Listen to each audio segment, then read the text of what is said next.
So, what is the role of government? This is TCOA when we look at the overall curriculum. So, the first question in terms of the role of government is why regulate? I've listed 4 reasons to regulate. Often, the ones you often talk about in the threads, people talk about preventing chaos, which is certainly a good reason to regulate, no question about it. Regulations prevent chaos. If you didn't have speed limits, people would drive at whatever speed they want, and that could be chaos. I get that. I think that makes sense. Another purpose to regulate is distribute power and wealth. So one reason that people regulate, like let's say copyright laws, is to distribute wealth to the copyright holders, in the case of music, in terms of the record companies and the artists. So though some artists don't benefit as much from those, and we can talk all about that too. Another reason to regulate is to achieve some goal. In fact, I think that's probably the most important reason to regulate, is you want to achieve some goal. And I'm going to talk about that in a few seconds. Another reason to regulate is to set a standard of behavior and set penalties for violating those standards. Of the 4 different ones, I personally like this one the best, setting standards of behavior. I think that what regulations do is they document for everybody to see, this is a particular standard that we are going to adhere to. So speed limits would be a good example. Is you set a standard of behavior. The behavior is you drive at 25 miles an hour in a residential neighborhood, or you don't jaywalk, or you don't park near a fire hydrant. These are standards of behavior, and we set penalties as part of those regulations. So the penalty for speeding is worse than the penalty for parking violation, because obviously that behavior is more important. The nice thing about looking at regulations as setting a standard of behavior is that there is no obvious one answer. That there are many standards of behavior that in the UK, for example, they drive on the left side as opposed to the right side.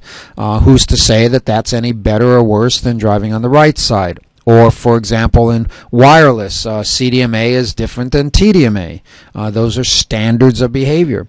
And the implication here is that if you don't like the regulations, you don't like the standards, then you can try to change the standards. And by the way, this works really well when we talk about it in terms of as we're going to do, in terms of censorship and what's obscene and not obscene. You watch an old movie and you never see the husband and wife sleeping in the same bed. They have twin beds. Well, you know, that was a standard of behavior. You didn't show that. In fact, there's a whole story about Clark Gable taking off his shirt and not wearing an undershirt. That was a standard of behavior that you didn't show that, and then when they showed it, it shocked everybody. Let me move on a little bit now. To a question that may be a test question, and we talk about it in terms of does the government regulate simply to benefit special interests? And this goes back to the point about regulation to distribute wealth, power and wealth. Hazlitt makes an important point on in the book on an essay suggesting that that's the only reason that we regulated spectrum, was to distribute the monetary rewards from broadcasting. And he says among certain politically dominant claimants. Not everybody had an opportunity to get those licenses, so not everybody was able to participate. So the question that I come up with, and we're going to talk more about it in terms of public interest implications, is should we regulate at all? And if we do regulate, how do we ensure that the regulations we come with are effective? And one way that I think is the way to do that is to set the standard as asking, is it in the public interest? So when I set up a standard, let's say for speeding, is it in the public interest to set up that standard of behavior? Is maintaining copyrights something that's in the public interest? And if you can make a compelling argument that it is in the public interest, then you can make a compelling argument for the regulation.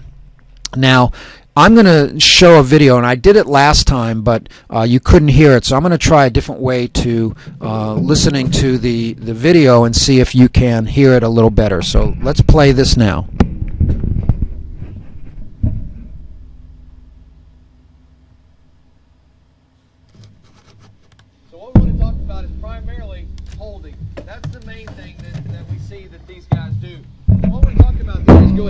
instead of fitting up into the numbers like you're supposed to do, go ahead, but is sometimes these guys will get wide out here and they'll grab out on the shoulder pads. Now, we'll be real honest here.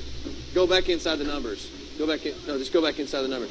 If you're not holding a little bit in here, what you want to do is you want to get a hold of that jersey a little bit, but you don't want to make it obvious. You want to be up close, grab a little jersey so you can move those guys easy. That's an old trick, but don't let the officials see you grabbing the jersey outside. Also, if this guy tries to get around to the inside, you can't grab the outside of the jersey, or you can't grab their shoulders and pull them down, or you can't tackle them. Those are a couple things you cannot do on holding. Okay, so that's on holding, and the reason I talk about it in terms of this section is I think it's a good analogy on holding in football, and some of you may not be football fans and may not know what I'm talking about, but if you do know anybody, you can ask them. But for example, the offensive line cannot hold, but the defensive line can hold. Well, that's not fair, but again, the regulation isn't meant to be fair. It isn't meant to treat all linemen, offensive and defensive, the same. It is only meant to say that we want to protect the quarterback because that increases the scoring. The goal is to make the game more enjoyable, and so the regulation then is intended then to achieve that goal. In terms of the government, and we're going to talk more about it in the class, but I think that this is a good way to start looking at what is the goal of the government, at least in the U.S., and I think the Constitution does a great job, the Founding Fathers, in the preamble when they say, we the people of the United States, the goal is to, in order to form a more perfect union. So the goal is to form a more perfect union. The reality is that people have to come together in any organization, and you want to make it the best you can. And the way the Founding Fathers established or suggested is that you first have to establish justice. So the regulations help establish justice. They say what is the standard of behavior, said what is a crime and what is not. Ensure domestic tranquility. That's an interesting one that hopefully we'll have a chance to talk about, but doesn't apply directly to telecommunications, so we may not. Provide for the common defense. That gives the government the right to regulate, like for drafting people and to build an army. Promote the general welfare. That's a very broad term, but it goes back to creating a more perfect union. And then finally, to secure the blessings of liberty to ourselves and our prosperity, meaning that we appreciate the beauty of freedom and liberty, and we want to try to put together regulations that help our children enjoy it as much as we do. So hopefully this makes sense. If you have any questions, let me know.